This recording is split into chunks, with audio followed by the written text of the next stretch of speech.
po ang presyo ng bigas na bibili pa ng mga mahihirap. Ngayon, naipako po sa tubig at sa hangin ang pangako na 20 pesos na bigas. Nagbebenta raw po sila ng 20 pesos na bigas. Ang bili po nila 33 pesos, sinasubsidize galing po sa pera ng kaban ng taong bayan. And yet, ginagawa po nila ito para masabi nila na nagkaroon ng katuparan ang kanilang pangako na magbebenta ng 20 pesos na bigas, pero ang totoo, pang-eleksyon lang po. Sana araw-araw ay eleksyon sa Pilipinas. Hindi po natin minamahal ang Presidente Duterte dahil siya ay Presidente Duterte lamang. Nakita po natin na po pwede palang maglingkod ang isang Pilipino na hindi magpapayaman sa posisyon. Ako po, tumatayong testigo. Kailan ko lang po, buwan ng Hulyo, bago ko umalis ng Pilipinas ng Setyembre, na nakita ang pamamahay ni Tatay Digong. Nung nakita ko po ang bahay niya sa Davao, nagulat po ako. May halong gulat at awa dahil naniniwala po ako na isang dating presidente, kinakailangan naman komportable ang tahanan. Ang nakita ko po, siguro 200 square meters, ang tawag ko, bahay kalapati dahil literally yung second floor, yun po ang kanyang kwarto.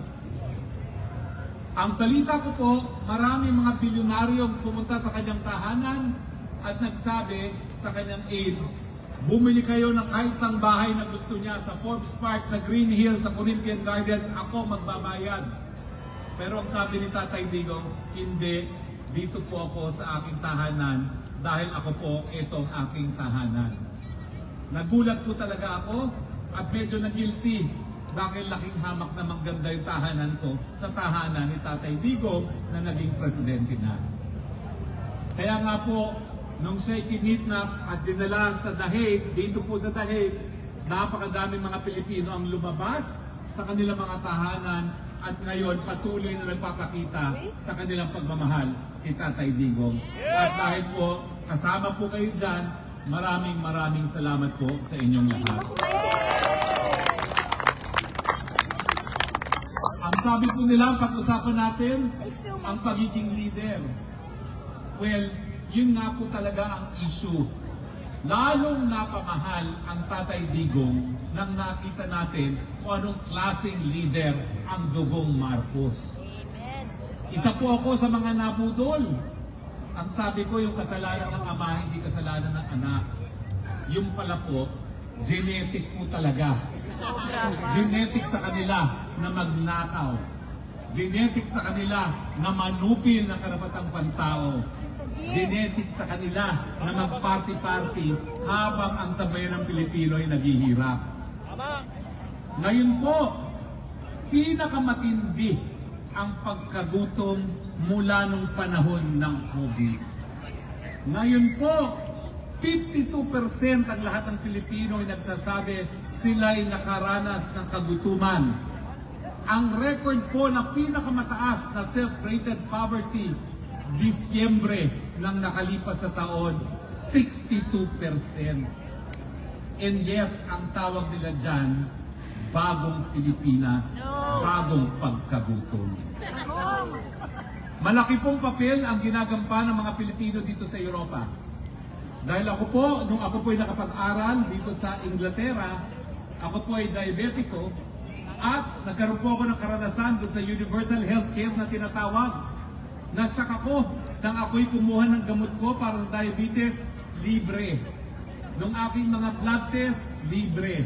At ngayon nandito ako sa Netherlands, lahat ng gamot ko na ang halaga sa Pilipinas ay hindi bumababa sa 50,000, libre. Kaya nga po nung tayo nagkaroon ng pagkakataon na magdilbihan sa Kongreso, kinopya ko po word for word yung batas sa UK.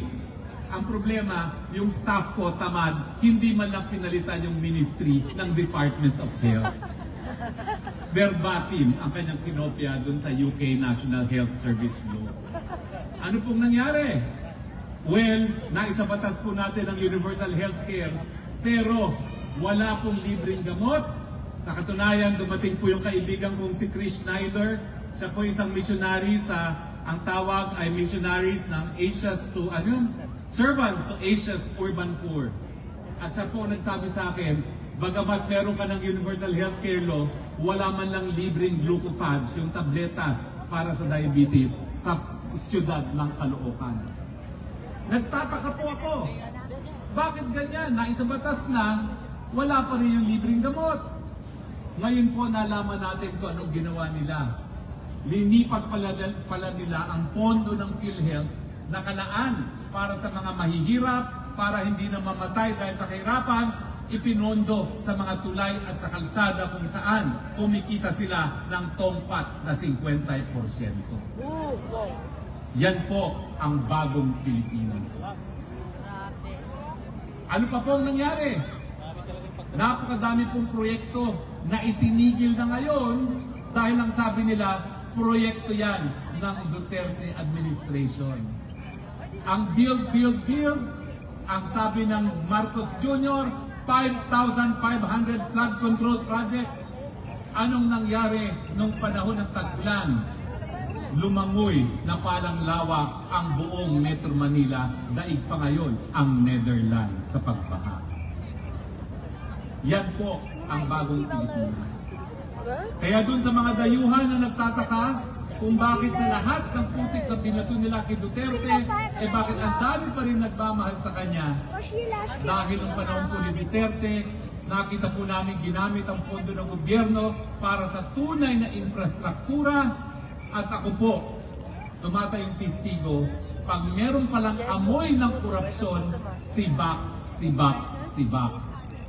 Pero ngayon po, lantaran muli ang korupsyon, lantaran muli ang smuggling, at ang mga nadadawit kapamilya mismo ni Marcos Jr. Kaya nga pong sinasabi ko, genetic ang pagnanakaw sa dugong Marcos. Magnanakaw, Marcos!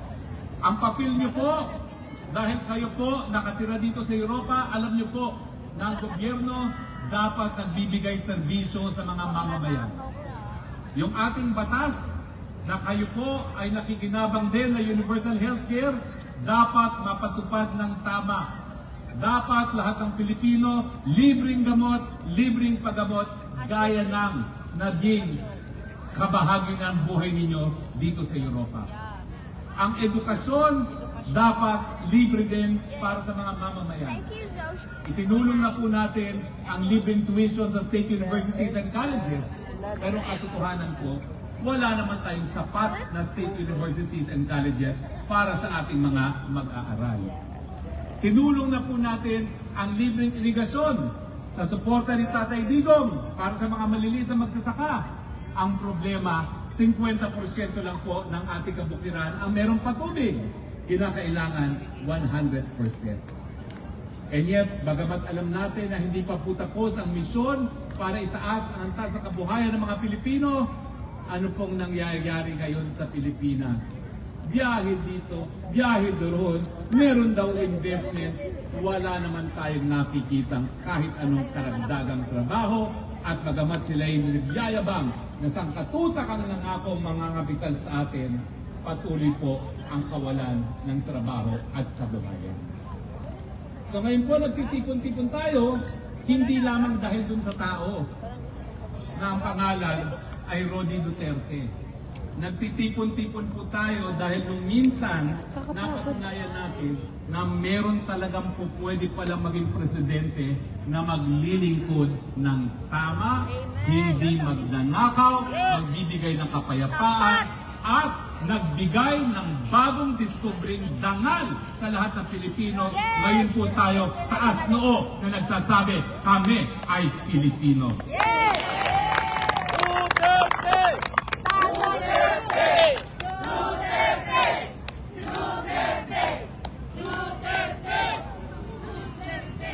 Naiinip na po ako at 45 anyo, 45 days na po nakakalipas, nakakulong pa rin ang Tatay Digong.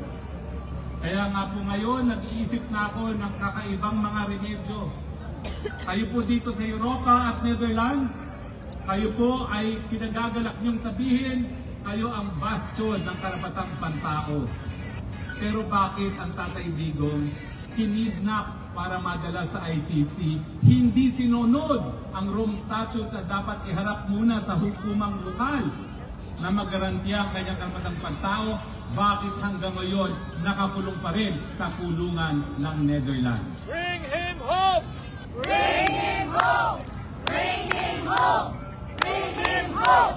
Bring him Ang home! tanong ko sa mga taga-Netherlands, papayag ba kayong tinatawag ng lupain ng karapatang pantao samantalang isang tao ay nakakulong sa pamamagitan ng iligal na pamamaraan na kidnapping? Kayong mga Pilipino sa Netherlands, papayag ba kayo na manatiling nakakulong ang isang tao na nakidnap? Tama ba yun na iwasto ang pagkakamali di umano sa pamamagitan ng isa na namang pagkakamali? Tama ba yun? Hindi! Kaya ano po ang sigaw ng mga Pilipino ngayon dito sa Netherlands at buong Europa? Bring him home! Bring him home! Bring him home! Bring him home! Inaanunsyo ko po sa kauna-unang pagkakataon, kukonsulta na po tayo sa mga lokal na abogado dito sa Netherlands para sa kakaiba pang remedyo dahil nababagalan na po tayo sa remedyo sa ICC mismo. Tama o hindi? At titignan na po natin kung talagang epektibo ang tinatawag nilang tratado para i-promote ang karapatang pantao at titignan natin kung epektibo yung kanilang hukumang tinatawag na European Court for Human Rights para protektahan ang tao na kinidnap at nakakulong ngayon dito sa Europa. At ang ating panawagan hanggang magkaroon ng katuparan, Tatay Digong, Bring him home! Bring him home! muli po, ako'y nagpapasalamat sa inyong patuloy na suporta.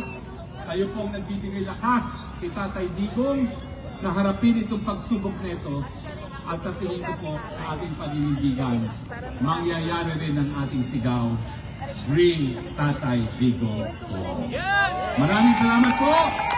Mabuhay po ang mga Pilipino!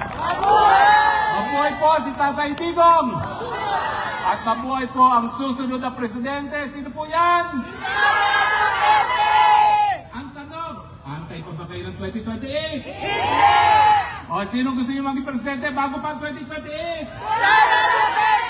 Ang mga bangag, you are put on notice, bilang na ang araw.